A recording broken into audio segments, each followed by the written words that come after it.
30 নম্বরের মিথ্যা বলা কবিরা গুনাহ। আল্লাহ তাআলা পবিত্র কোরআনে বললেন মিথ্যাবাদীদের উপর অভিশাপ, আল বাকারা। তিনি আরো বললেন আল্লাহ তাআলা মিথ্যুককে অপচয়ীকে সুপথ দেখান না। মুমিন। সহিহ আল বুখারী ও সহিহ আল মুসলিমে বর্ণিত আছে যে রাসূলুল্লাহ সাল্লাল্লাহু আলাইহি সাল্লাম বলেছেন, সত্যবাদিতা মানুষকে সততার পথে টেনে নিয়ে যায় আর সততা টেনে নিয়ে যায় জান্নাতের দিকে। কোনো ব্যক্তি ক্রমাগত সত্য বলতে থাকলে এবং সত্যের পথ অন্বেষণ করতে থাকলে এক সময় তাকে সিদ্দিক তথা পরম সত্যনিষ্ঠ বলে আল্লাহর কাছে লিপিবদ্ধ করা হয়। আর মিথ্যা মানুষকে পাপাচারের দিকে এবং পাপাচার জাহান্নামের দিকে টেনে নেয়।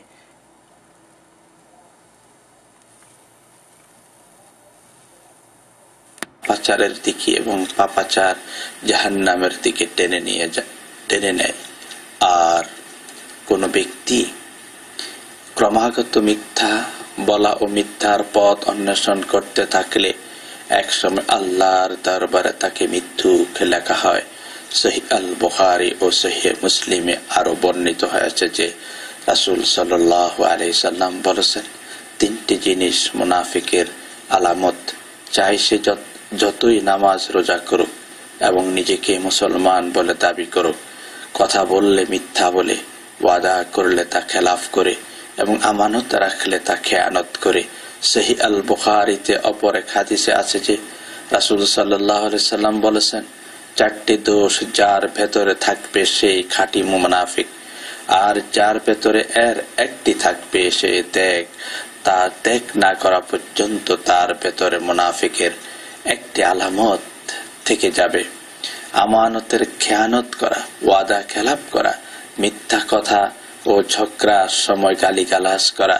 সহিহ আল বুখারীতে যে দীর্ঘ হাদিসের রাসূল সাল্লাল্লাহু আলাইহি সাল্লামের স্বপ্নের বৃত্তান্ত দেওয়া হয়েছে, তাতে এক জায়গায় রাসূল করিম সাল্লাল্লাহু আলাইহি সাল্লাম বললেন, এক শায়িত ব্যক্তির কাছে আমরা উপস্থিত হলাম, দেখলাম এক ব্যক্তি তার পাশে দাঁড়িয়ে লোহার একটি অস্ত্র দিয়ে একবার তার ডান পাশে চোয়াল ও চোখ একবারে পেছনের পর্যন্ত ফিরে দিচ্ছে।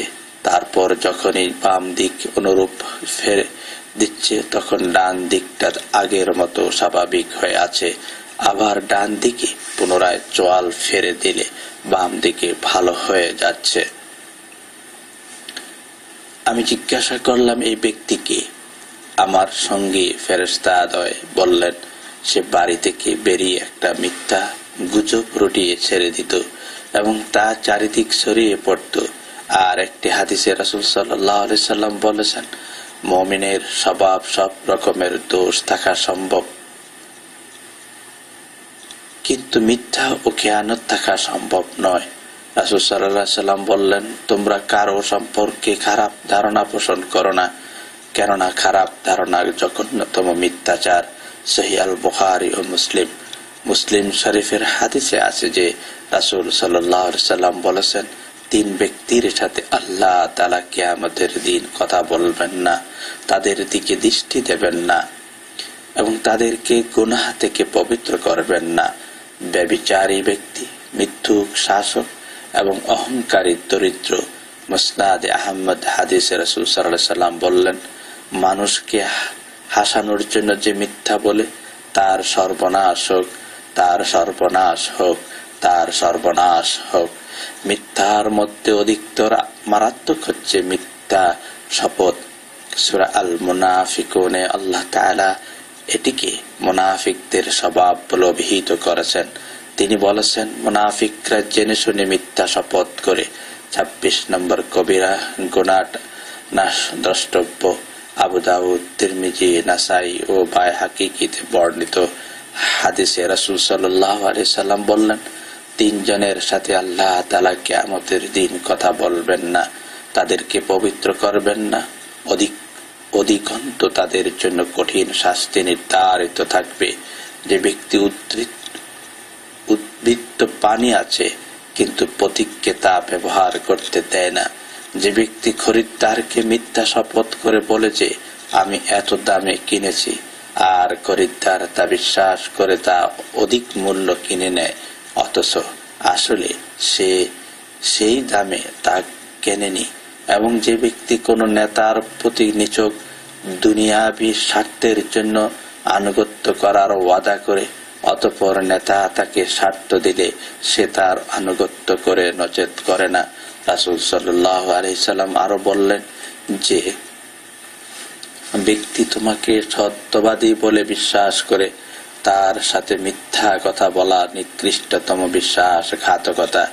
রাসূল সাল্লাল্লাহু আলাইহি সাল্লাম আরো বললেন, আল্লাহর সাথে সবচেয়ে বড় জালিয়াতি হলো কোনো ব্যক্তি যা দেখেনি তাই দেখেছে বলে দাবি করা, অর্থাৎ সে বলে আমি এরূপ স্বপ্নে দেখেছি, অথচ তা সে দেখেনি।